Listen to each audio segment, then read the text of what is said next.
When shame lives in us chronically, it infects our sense of self. On some level, either consciously or unconsciously, we feel like all or parts of our authentic self is fundamentally flawed.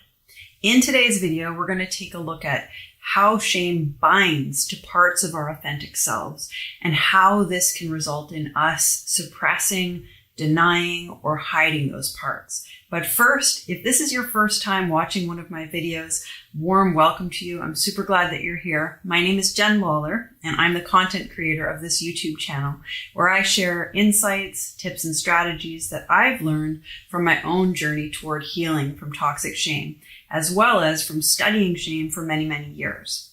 And if you're a regular viewer, welcome back. I'm super glad that you're here too.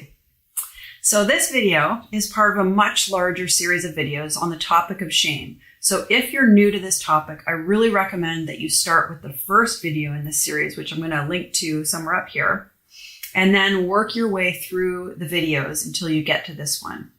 I release videos each and every Tuesday, so if you want to stay in the loop, please do consider subscribing to my channel. All right, let's jump into it. By the end of today's video, you're going to have gained a much clearer understanding of how chronic shame binds to different parts of our authentic self, how it infects our sense of who we are, and often results in us hiding our shame-bound parts. Oh, and one more thing. If you're not certain if toxic shame is at the root of your own struggles, I created a short little quiz on my website which will help you determine just that. So I'm going to leave the link to the quiz in the show notes down below, so check that out after you watch the video.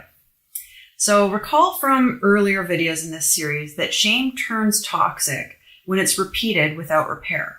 So for example, if our mom regularly shamed or invalidated us every time we were angry, we received the message that our anger was something wrong with us.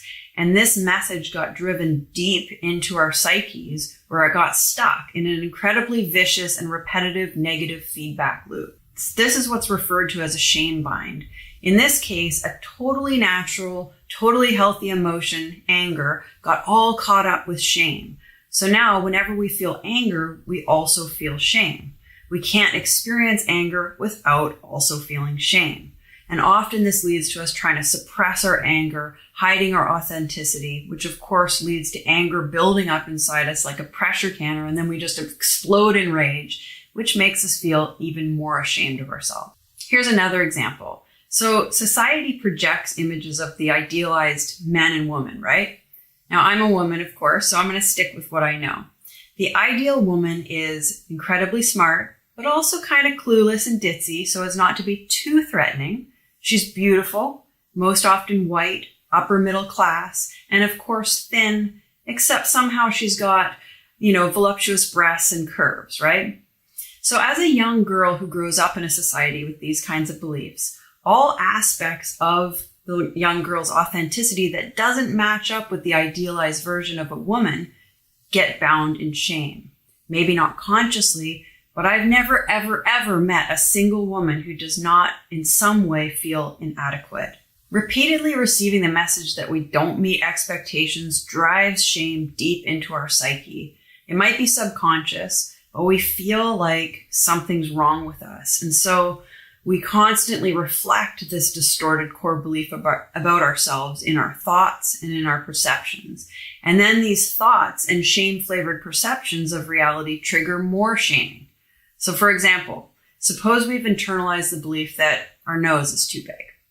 Now, anytime we look in the mirror or at a photo of ourselves, all we're going to see is this huge, ugly nose. Our perception of our nose is bound to shame. So we go out into the world, and when people look at us, we think they're looking at our big, ugly nose, right?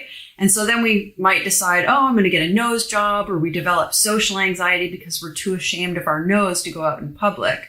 I don't know. This is just a weird example that popped into my mind to convey the point. And the point is, when we've internalized shame, our own thoughts and perceptions trigger shame in us. Instead of an outside event triggering shame, now our own thoughts and perceptions feed our shame like this ugly perpetual motion machine. So as you can see, when shame is repeated and gets driven into our psyches, it's often bound to different aspects of ourselves, which of course makes us want to hide those defective parts, right? Until we uncouple shame from those parts, we're going to continue to reinforce the bind. In future videos and workshops, I'm going to go into depth on how we do the work of breaking those shame binds. But in this series of videos, my intention is really to share what I know about shame so that you can start to identify it within yourself.